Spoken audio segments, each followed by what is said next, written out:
Welcome to our deep dive into the psychology of money by Morgan Housel. Oh, yeah. You Yeah. sent over some excerpts, and I'm Yeah. really interested to see how this book goes beyond just the numbers Right. and gets into like the psychology of our financial Yeah. decisions. It's a really refreshing take, I think, Yeah. because instead of diving into, Hmm. all these complex formulas or, specific investment strategies, Right.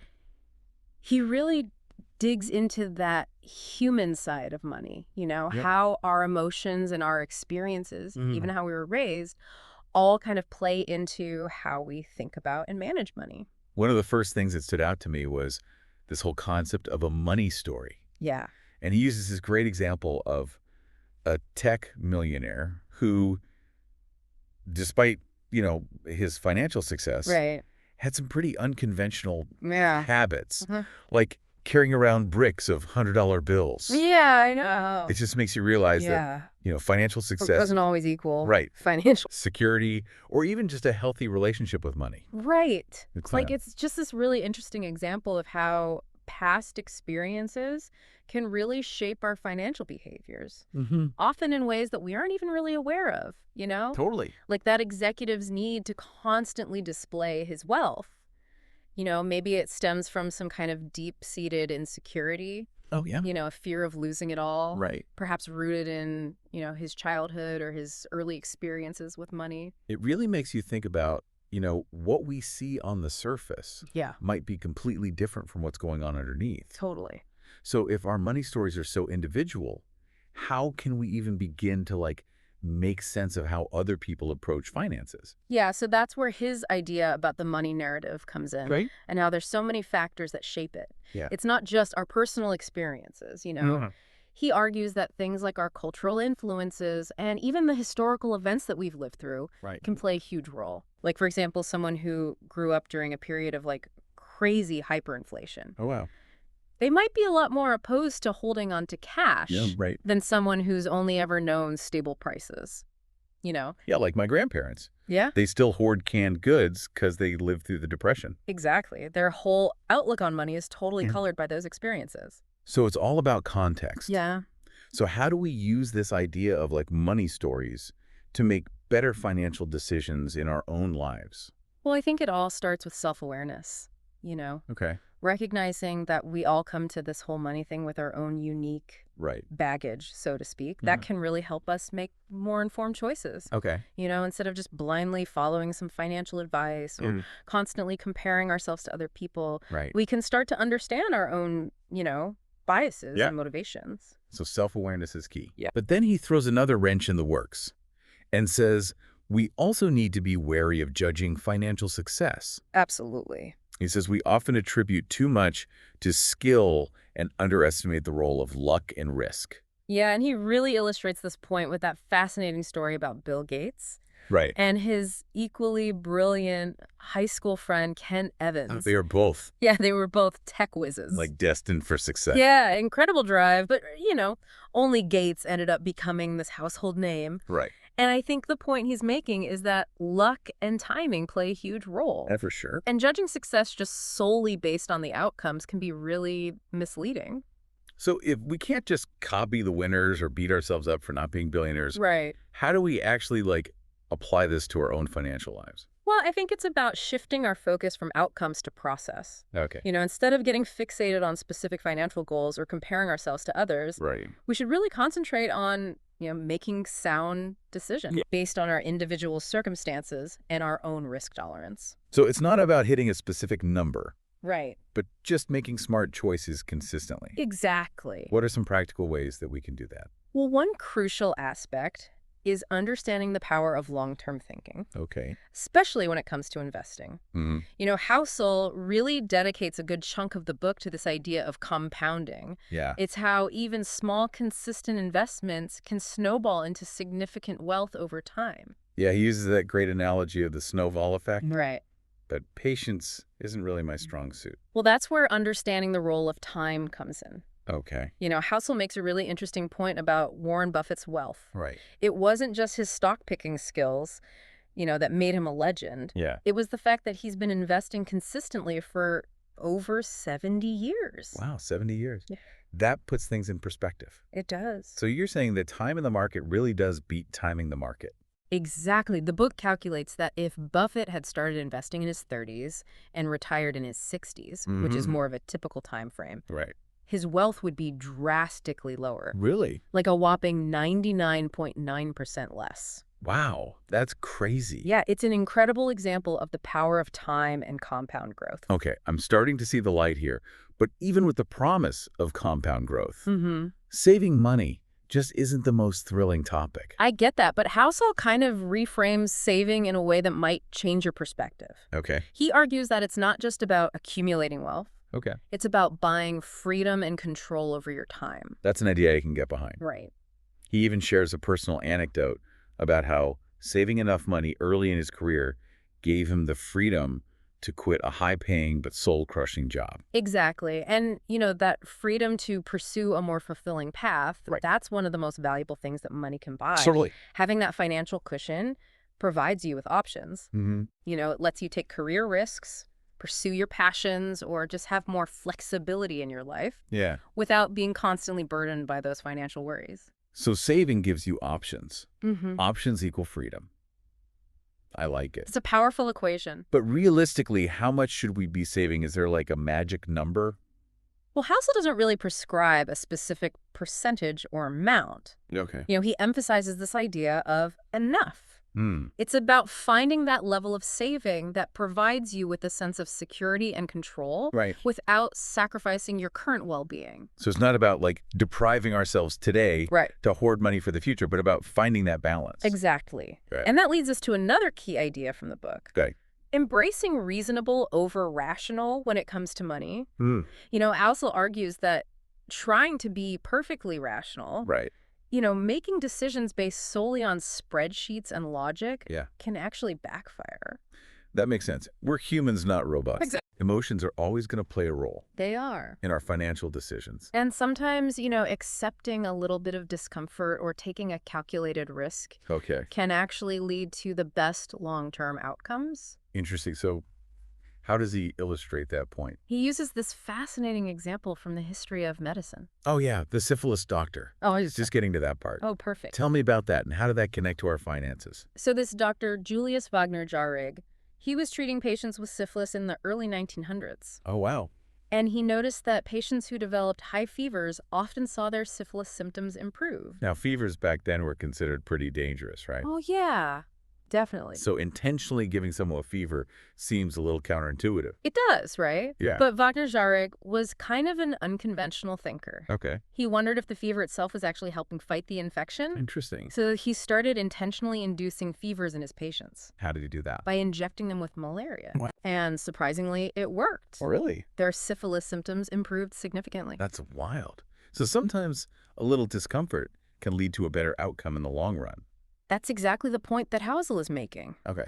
He's using this medical analogy to show that in investing, sometimes accepting some level of volatility or some short-term discomfort can actually lead to greater long-term returns. So it's about finding that sweet spot between playing it safe and taking on too much risk. Exactly. So how do we apply this whole, embrace the discomfort concept to our own financial lives? Yeah, that's a great question. How do we know when a little discomfort is a good thing? Right. And when it's a sign that we've maybe gone too far? Well, that's where this concept of room for error comes in. Okay. Housel argues that one of the most important things you can do is build a buffer into your financial plans. It's like having a cushion, that lets you absorb those unexpected setbacks, like a sudden job loss or a market downturn, without being completely wiped out. So is it kind of like having an emergency fund, but for your investment? Exactly. Oh. Knowing that you can handle a market drop without panicking and selling everything. Right, because then you're just hitting the reset button on all those years of compound growth. Exactly.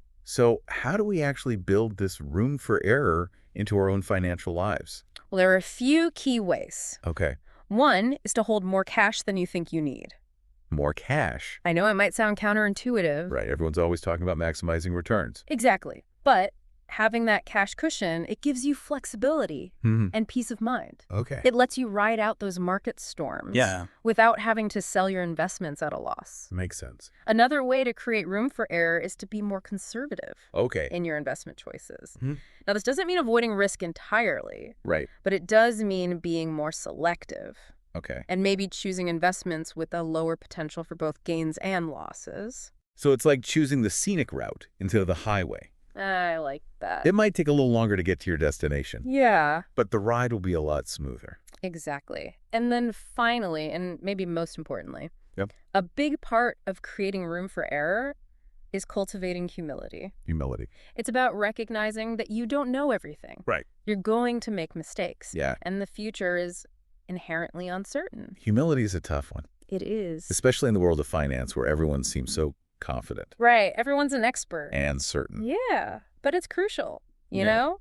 Humility allows you to be open to new information. Adjust your strategies when you need to. And avoid those big ego-driven mistakes that can really set you back. So building room for error? Yeah. Cash cushion conservative choices? And a healthy dose of humility. It all works together. Sounds like a good recipe for financial peace of mind. Absolutely. Which, let's be honest, we could all use a little more of these days. Yeah, for sure. Okay, so let's shift gears a little bit and talk about how narratives shape our financial reality. Okay. This is another really fascinating concept from the book. It is. Housel argues that the stories we tell ourselves about the economy, the markets, even our own financial situations have a huge impact on our decisions and our behaviors. Absolutely. And he even says that these narratives often oversimplify really complex situations. It's like we try to fit the world into these neat little boxes. Even though reality is much more complicated. Exactly. Like he uses the 2008 financial crisis as a prime example. While the underlying economic fundamentals didn't really change overnight. The narratives surrounding housing and the financial system did. It did. And this shift in perception triggered this whole cascade of events that led to a devastating recession. It's amazing how powerful those narratives can be. So the stories we tell ourselves can actually become like self-fulfilling prophecies. If we believe the market is going to crash, we're more likely to sell our investments. Which could actually contribute to a crash. Exactly. Recognizing that tendency can really help you make more objective decisions. And avoid those impulsive actions based on fear or hype. So how do we break free from these narratives and make more rational choices? That's the million-dollar question. Is it as simple as just ignoring all the noise and focusing on the data? I don't think it's about ignoring all the noise. But it's about being aware of those narratives that are shaping your perceptions and being willing to challenge them. So being open to the possibility that we might be wrong. Exactly. There's that humility factor again. Always a good reminder. It is. But with so many different narratives out there, how do we know which ones to trust? That's a great question. It really requires you to develop those critical thinking skills and maintain a healthy amount of skepticism. You know, Housel suggests looking for narratives that are consistent with historical data. They acknowledge the complexity of the financial world. And they avoid making those grand promises or predictions. So basically, if it sounds too good to be true, it probably is. It probably is no get-rich-quick schemes. No, imagine magic formulas. Just good old-fashioned common sense. Exactly. It's about recognizing that personal finance is a long game. And there are no shortcuts to building lasting wealth and well-being. Okay, so be wary of those tempting narratives. But even with the best intentions and a solid plan, you know, things don't always go smoothly. They don't. How do we deal with those financial setbacks and failures without letting them completely derail us? Well, I think resilience is key here.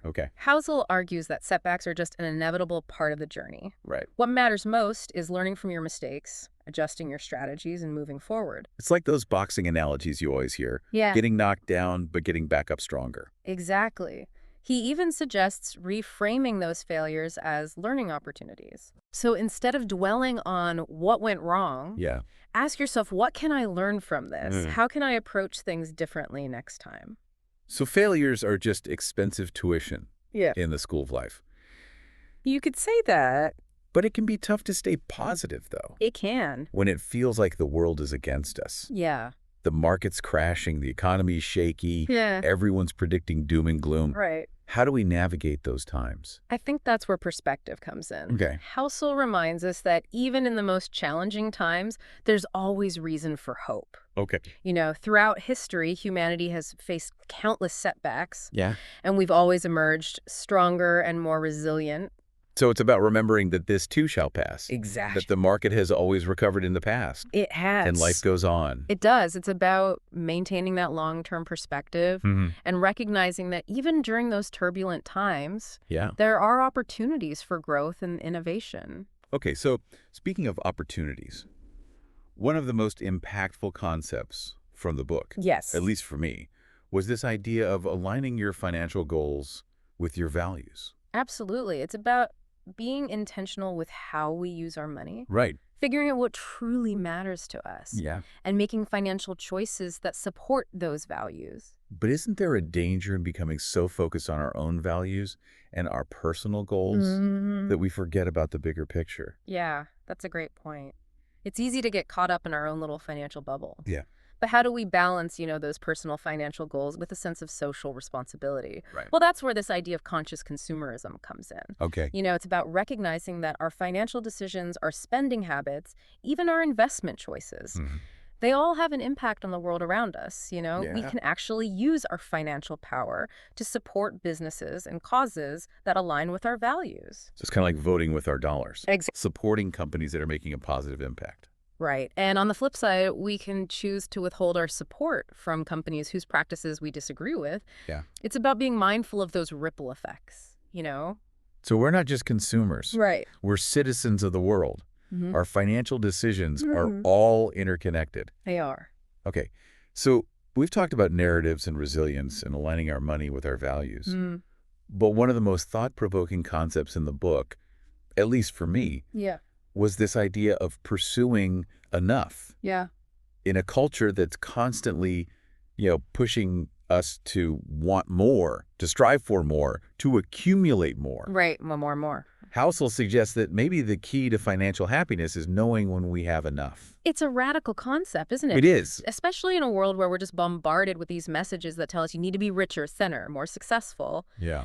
But Housel argues that this constant chase for more, it can be incredibly destructive. It can lead to this perpetual sense of dissatisfaction. Yeah. No matter how much we actually achieve or accumulate. It's like the feeling that the goalposts just keep moving. Exactly. You hit one target and then you're immediately looking at the next one. Right. And it prevents us from actually enjoying what we have. It's exhausting. It is. The pursuit of enough is about recognizing that true wealth isn't about having the most. Yeah. It's about having enough to live a life that's meaningful and fulfilling to you.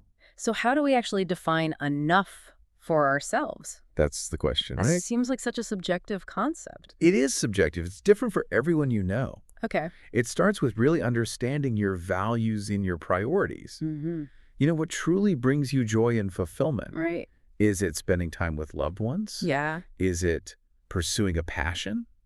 Is it giving back to your community? Okay. Once you have clarity on those things that really matter, yeah, you can start to align your financial choices with those values. So enough isn't necessarily a specific dollar amount. It's a feeling. It is. It's a state of contentment. But even if we intellectually understand this whole concept of enough, how do we resist the constant pressure of social comparison? Right. Social media is full of images of people living these seemingly perfect, affluent lives. It's true. It's so easy to get caught up in that trap of feeling like we're not doing enough. Right, or that we're falling behind. Exactly. And social comparison is definitely a trap. Yeah. And it's one that's been, amplified by social media. Totally. But remember those curated online personas? Yeah. They often don't reflect reality. Right. You're only seeing this carefully edited snapshot of someone's life. It's like comparing our behind the scenes with everyone else's highlight reel. Exactly. So how do we combat this? Yeah. Well, it starts with being mindful of the messages that we're consuming. Okay. You can actually curate your social media feeds